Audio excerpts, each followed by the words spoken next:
কি কৈছা? সৰুৰ পৰা ৰিংকু ৰিংকু মাতি থকা, এতিয়া ৰিংকু ঘপককৈ ৰিংকু নি? ৰিংকু দাদা বুলি ক'বলৈ অকণমান টাইম লাগিব ন। লাহে লাহে অভ্যাসত পৰিণত হ'ব, পটককৈ আকৌ ৰিংকু বুলি মাতে, আকৌ ৰিংকু দাদা বুলি মাতে। অঁ আৰিয়া আৰু ৰিংকু মানে হৈছে কি কৈছা? টম এণ্ড জেৰী, গম কিয় পাইছেনে? কৈছা এই তেনেকৈ? খন্তেকতে ভাল খন্তেকতে বেয়া। আকৌ ৰিংকু সিও মাজে মাজে আৰিয়াৰ লগত ইমান লাগে, সেয়া গোটেই মানে ৰিংকু নি? কমপ্লেইনখিনি মোক দিছে আৰু এইটো বোলে ৰিংকুহে ঘৰ, ৰিংকু ঘৰৰ পৰা বোলে তাই যাবগৈ। ক'লৈ যাব? এনায়েকৰ ঘৰলৈ যাব। তোমাক কৈছে নে তুমি মই বোলো কৈছা? এইটো ৰিংকু দাদা ঘৰ নহয় নহয়, এইটো তোমাৰহে ঘৰ। ৰিংকু বৰ বেয়া তোমাক বোলে। কৈছে নে তুমি কেতিয়াবা কৈছা? আকৌ ৰিংকুক ইমান ভাল পায়, কেতিয়াবা আকৌ একদম দেখিব নোৱাৰে। সেয়া কমপ্লেইন শেষেই হোৱা নাই। কিয়? নাপায় নহয়। অঁ, আৰু এটা কথা ইয়াতে কৈ থওঁ হা, কিছুমান মাক আকৌ দেউতাকে ৰিংকু ঘৰত মানে থকা মানুহবোৰক চাবচোন, কাম কৰা মানুহবোৰক তই তইকৈ ক'বলৈ দিয়ে, আকৌ নাম কাঢ়ি আকৌ ক'বলৈ দিয়ে, ৰিংকু মানে সেনেকৈ ক'লেহে ভাল পায়। কিন্তু মই ভাল নাপাওঁ দেই, মই কিন্তু আৰিয়াক সৰুৰ পৰা শিকাইছিলোঁ। তুমি ৰিংকু দাদাক তাইৰো ভাল সেইটো নোপোৱা নি? প্ৰব্লেম হ'ল আৰু ৰিংকুও তেনেকৈ কিয়? শিকালে যে সেইটো কাৰণে তই তইকৈ কয়। আৰু তোমাক এইটো দেখোন বস্তু ৰিংকু আমি দাদাই শিকাব খুব ভাল লাগিব পায়। ন। মই কিন্তু বহুত গুৰুত্ব দিওঁ দেই।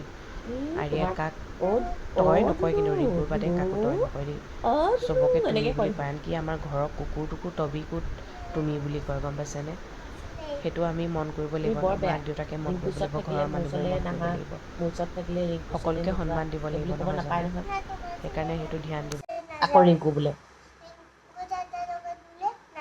অঁ, নালাগে দিয়া। তুমি এটা কথা, অঁ হ'ব দিয়া, ৰিংকু দাদা দেই, ৰিংকু ৰিংকু নকয়, ৰিংকু দাদা ন? ৰিংকু দাদা বুলি মাতিছানে? অঁ, তেনেকৈ মাতিবা দ মা। অঁ, মাতিবা দ।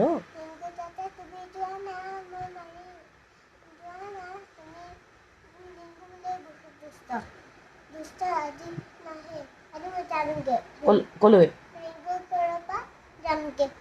ক'লৈ যাবাগে তুমি? ৰিংকু ৰিংকু আকৌ ৰিংকু ক'লৈ যাবাগে? কাৰ ঘৰলৈ? এনাই ঘৰলৈ যাবাগে? এনেকুৱা কি জীৱন পালোঁ, এৰিব পাৰোঁ না ধৰিব পাৰোঁ। গুড মৰ্ণিং সকলোকে, মোৰ মিনি ব্লগটো স্বাগতম জনাইছোঁ। আৰিয়া ৰাতিপুৱা ধোচা খাইছে, এয়া নিজৰ প্লেট নিজে লৈ গৈছে যে কেতিয়াবা খুব ভাল। এয়া খাই বৈ আইতাকক দেখাবলৈ গৈছে, প্লেট খালী কৰি দিলোঁ বুলি। মোৰ মানে আজি গাটো বহুত বেয়া, টনচিল, কাহ, ৰাতি শুবই পৰা নাই কাহত। ইফালে গৰম পানী খাইছোঁ আৰু ইফালে বেলপাত লগাই লৈছোঁ।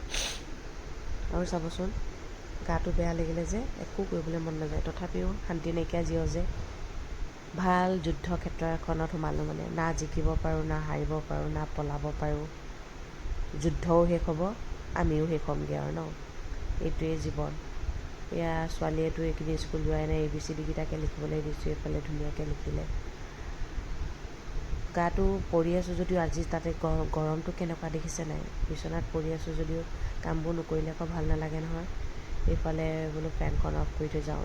কথা এটা কৈ যাওঁ, কিছুমান মানুহে ফেন চেন অফ নকৰে চাবচোন, লাইটৰ বিল তাতে এতিয়া বাঢ়িছে নহয় জানো। মই আকৌ এইবোৰ বেয়া পাওঁ, লাইট ফেন অন কৰি থ'লে। এইফালে ছোৱালীয়ে পূৰা মোবাইল চাই আছে। তাৰপিছত কাপোৰ এগালমান ধুলোঁ, গাটো বেয়া যদিও বিছনাখনত পৰি থাকিলে আৰু বেছি বেমাৰী লাগে ন। এইগাল কাপোৰ ধুই ৰ'দত দিছোঁ। তাৰপিছত বোলো ওপৰলৈ যাওঁ, যিহেতু আজি ইছলাম আহিছে, ওপৰ ঘৰটো চাফা কৰিবৰ কাৰণে। অকলে আজি লাগিছে, কাইলৈহে বোলে মানুহ লৈ আহিব ৰং কৰিবৰ কাৰণে। গোটেইখন চাফা কৰিছে। ইমান লেতেৰাকৈনো মানুহ থাকিব পাৰেনে? মকৰা জাল, এলান্ধু, ক'ৰবাত ষ্টিকাৰ চিষ্টিকাৰ ঢেৰ লগাই থৈছিলে। মানুহে ঘৰ ভাড়া দেখিলে পইচাটোহে মন কৰে, পইচা পোৱা বুলি। কিন্তু ঘৰ এটা মেইনটেইন কৰিবলৈ কিমান কষ্ট হয়নে নহয় বাৰু? কিমান পইচা খৰচা হয়। তাৰপিছত ভাত খাবলৈ বুলি আহিলোঁ, এইফালে ছোৱালীয়ে বোলে মাছ খাওঁ বুলি ক'লে। এই ভাত খাবলৈ দিলোঁ, নাখায় নহয়। চাউলটো মানে আজি বেলেগ, চাউলটোও গোন্ধ পালে। লোকৰ ল'ৰা ছোৱালীয়ে যি পায় তাকে খায়, আমাৰ ছোৱালীয়ে মানে কেতিয়াবা মানে ইমান এঙুটি বেঙুটি। এয়া ভাত নাখাওঁ বুলি কৈ পৰি আছে। এফালে ইমান গেলা গৰম চাওকচোন। গেলা গৰমত মই এফালে উতলা গৰম পানী লৈ, মানে টনচিল মানে মোৰ বেমাৰটো নহয়, আগতে বছৰটো 4 বা 5 বাৰ হয়। এতিয়া ভগৱানৰ কৃপাত কমেই হৈছে বাৰু। সেইদিনা যে খুব আইচক্ৰীম খাই দিলোঁ স্কুলৰ পৰা আহোঁতে, সেইটো কাৰণে আচলতে পাইছে। লোভো লাগে ন, গৰমত নাখাই পিনে কেতিয়া খাম বাৰু। বেমাৰবোৰ যে কেনেকুৱা আৰু ঈশ্বৰ, মানে কি ক'ম আৰু। এইফালে ইভিনিং টাইমত উঠি মই চাহ খালোঁ, ছোৱালীয়ে বোলে গাখীৰ খায়। গাখীৰতে মই কি কৰিলোঁ, প্ৰ'টিন পাউডাৰটো যে আছে, এই কাপটোত মিক্স কৰি দিলোঁ মানে। এনেকুৱা টেঙৰ মানে কি ক'ম, মানে চব গোন্ধ পাই, গম পাইছেনে? আকৌ সুধিছোঁ এইটো ষ্টিলৰ গিলাচটোত গাখীৰ আকৌ বেলেগকৈ লৈ আহিছোঁ বোলো সেই চামুচখনে গুলিম নে নুগুলিম নাখাব নহয় আকৌ পটককৈ গোন্ধ পায় মানে কি ক'ম মাছৰ গোন্ধ পায় কণীৰ গোন্ধ পায় মানে চব আপুনি মানে একো মানে ঠগিব নোৱাৰে আৰু এইফালে ধুনীয়াকৈ দেখাইছে আৰু আকৌ বোলে লিখোঁ বুলি ক'লে লিখিবলৈ দিলোঁ টুটো বেয়া হ'ল ইমান চিঞৰ বাখৰ কৰিলে এফালে মাথাটোও বেয়া হৈছে গাটোও বেয়া হৈ আছে মই বোলো শান্তি নাই দেই বিয়া হোৱাৰ পিছত যে একেবাৰে শান্তি নাই দেই ঘৰত থকা হ'লে অকণমান আৰামত থাকিব পালেহেঁতেন এতিয়াতো গা বেয়া হ'লেও লাগিয়ে থাক মই উঠি গৈ ড্ৰয়িং ৰুমত গৈ বহি